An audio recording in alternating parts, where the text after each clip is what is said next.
വിശുദ്ധ പൗലോസ്ലിഹ കൊറിന്തോസുകാർക്ക് എഴുതിയ രണ്ടാം ലേഖനം 5-ാം അധ്യായം 20 മുതൽ 6-ാം അധ്യായം 2 വരെയുള്ള വാക്യങ്ങൾ.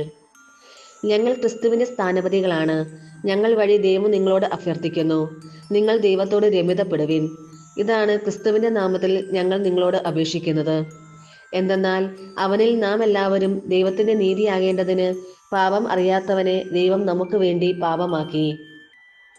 നിങ്ങൾക്ക് കൈവന്നിരിക്കുന്ന ദൈവകൃപ വ്യർത്ഥമാക്കരുതെന്ന് അവിടുത്തെ സഹപ്രവർത്തകർ എന്ന നിലയിൽ ഞങ്ങൾ നിങ്ങളോട് അപേക്ഷിക്കുന്നു. അവിടുന്ന് അരുളിച്ചെയ്യുന്നു, സ്വീകാര്യമായ സമയത്ത് ഞാൻ നിന്റെ പ്രാർത്ഥന കേട്ടു. രക്ഷയുടെ ദിവസത്തിൽ ഞാൻ നിന്നെ സഹായിക്കുകയും ചെയ്തു. ഇതാ ഇപ്പോൾ സ്വീകാര്യമായ സമയം, ഇതാ ഇപ്പോൾ രക്ഷയുടെ ദിവസം. നമ്മുടെ കർത്താവായ മിശിഹായ്ക്ക് സ്തുതി. വിശുദ്ധ മത്തായി അറിയിച്ച സുവിശേഷം 6-ാം അധ്യായം 1 മുതൽ 6 വരെയും 16 മുതൽ 18 വരെയുമുള്ള വാക്യങ്ങൾ. മറ്റുള്ളവരെ കാണിക്കാൻ വേണ്ടി അവരുടെ മുമ്പിൽ വെച്ച് നിങ്ങളുടെ സത്കർമ്മങ്ങൾ അനുഷ്ഠിക്കാതിരിക്കാൻ സൂക്ഷിച്ചുകൊള്ളുവിൻ. അല്ലെങ്കിൽ നിങ്ങളുടെ സ്വർഗസ്ഥനായ പിതാവിങ്കൽ നിങ്ങൾക്ക് പ്രതിഫലമില്ല. മറ്റുള്ളവരിൽ നിന്ന് പ്രശംസ ലഭിക്കാൻ കപടനാട്യക്കാർ സിനഗോഗുകളിലും തെരുവീഥികളിലും ചെയ്യുന്നത് പോലെ നീ ഭിക്ഷ കൊടുക്കുമ്പോൾ നിന്റെ മുമ്പിൽ കാഹളം മുഴക്കരുത്.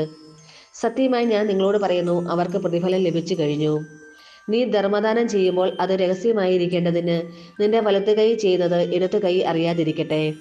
രഹസ്യങ്ങൾ അറിയുന്ന നിന്റെ പിതാവ് നിനക്ക് പ്രതിഫലം നൽകും. നിങ്ങൾ പ്രാർത്ഥിക്കുമ്പോൾ കപടനാട്യക്കാരെ പോലെ ആകരുത്. അവർ മറ്റുള്ളവരെ കാണിക്കാൻ വേണ്ടി സിനഗോഗുകളിലും തെരുവീഥികളുടെ കോണുകളിൽ നിന്നും പ്രാർത്ഥിക്കാനാണ് ഇഷ്ടപ്പെടുന്നത്. സത്യമായി ഞാൻ നിങ്ങളോട് പറയുന്നു, അവർക്ക് പ്രതിഫലം ലഭിച്ചു കഴിഞ്ഞു. എന്നാൽ നീ പ്രാർത്ഥിക്കുമ്പോൾ നിന്റെ മുറിയിൽ കടന്ന് കതകടച്ച് രഹസ്യമായി നിന്റെ പിതാവിനോട് പ്രാർത്ഥിക്കുക.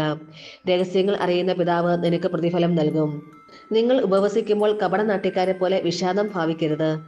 തങ്ങൾ ഉപവസിക്കുന്നുവെന്ന് അന്യരെ കാണിക്കാൻ വേണ്ടി അവർ മുഖം വികൃതമാക്കുന്നു. സത്യമായി ഞാൻ നിങ്ങളോട് പറയുന്നു, അവർക്ക് പ്രതിഫലം ലഭിച്ചു കഴിഞ്ഞു. എന്നാൽ നീ ഉപവസിക്കുന്നത് അദൃശ്യനായ പിതാവല്ലാതെ മറ്റാരും കാണാതിരിക്കുന്നതിന് ശിരസിൽ തൈലം പുരട്ടുകയും മുഖം കഴുകുകയും ചെയ്യുക. രഹസ്യങ്ങൾ അറിയുന്ന പിതാവ് നിനക്ക് പ്രതിഫലം നൽകും. നമ്മുടെ കർത്താവായ മിശിഹായ്ക്ക് സ്തുതി.